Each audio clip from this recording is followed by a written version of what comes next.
بہت بہت شکریہ ڈاکٹر قمر صاحب. حقیقت بات یہی ہے کہ حکیم صاحب یقین حکم اور عمل پہم تھے. ان کے مزار پہ بھی یہ لکھا ہوا ہے کہ یہ ابو الکلام نہیں، ابو العمل. عمل زیادہ کرتے تھے، باتیں بہت کم کرتے ہی نہیں تھے، بلکہ ایک چھوٹا سا مضمون ہے اگر زیادہ تو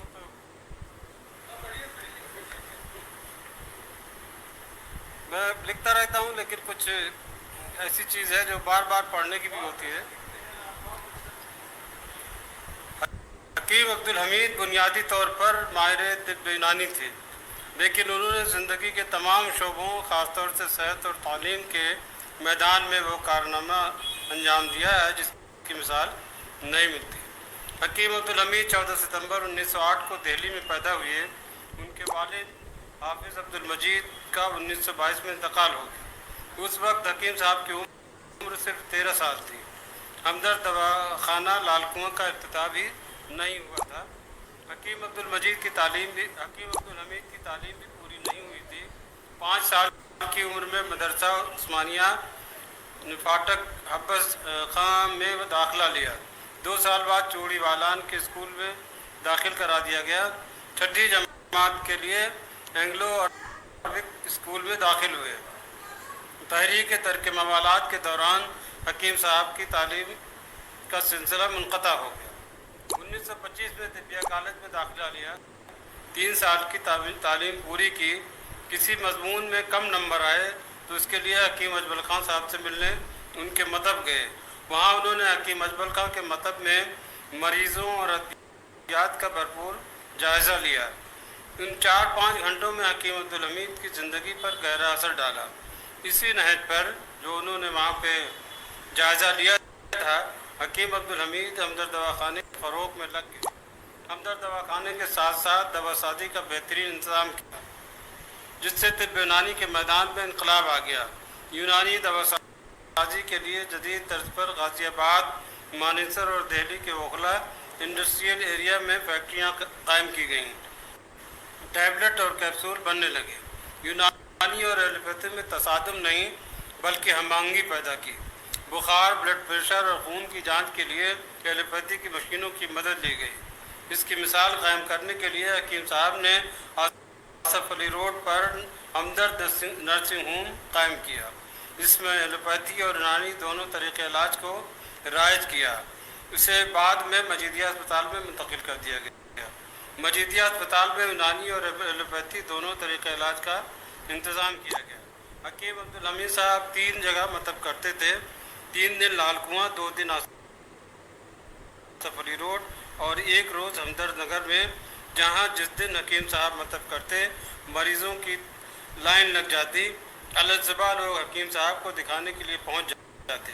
حکیم صاحب کا طریقہ علاج منفرد تھا. جس کو ایک بار دیکھ لیتے اس کا نام ذہن نشیں ہو جاتا. وہ دوبارہ جب مریض دکھانے آتا تو اس کا نام لے کر خیریت دریافت کرتے. اس انداز میں دریافت کرتے کہ اسے محسوس ہوتا کہ وہ شفایاب ہو گیا. حکیم صاحب کی شخصیت قابل رشک تھی. سب کچھ ہوتے ہوئے بھی فقیرانہ زندگی گزاری. 24 گھنٹے اور ہفتے بھر کے معمولات طے تھے. ان کی زندگی کے معمولات کے پیش نظر خواجہ حسن ثانی نظامی انہیں ماڈرن صوفی کہا کرتے تھے. رات 3 بجے اٹھتے، تہجد کی نماز کے بعد دن بھر کے کام کی فہرست بنا لیتے. کب کس سے ملنا ہے اور کس موضوع پر گفتگو کرنا ہے یہ ایک پرچے پر لکھ لیتے. اخبار اور رسائل کا مطالعہ کرتے، کام کی تحریروں کی نشاندہی کرتے اور اسے متعلقہ اپنے دفتر میں بھجوا دیتے. صبح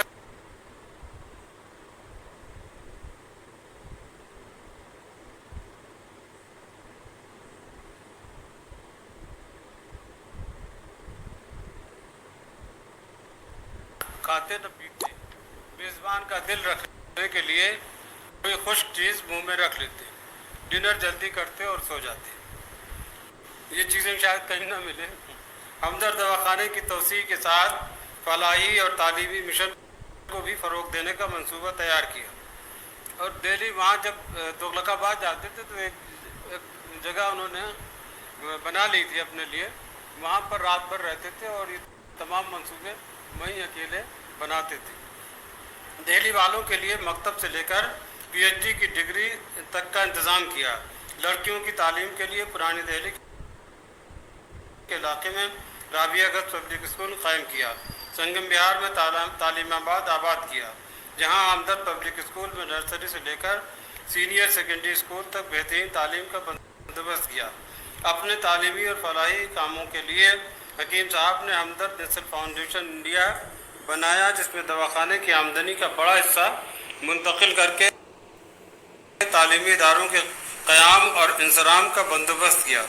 2 درجن سے زیادہ حکیم صاحب نے ادارے قائم کیے، جن میں طبیہ college, Islamic studies, Hamdard nursing home and research clinic, Hamdard institute of federal studies, Hamdard institute of historical studies, Rufaida nursing home, Hamdard educational society, Hamdard study circle, طبی conference, business employment bureau, Ghalib academy.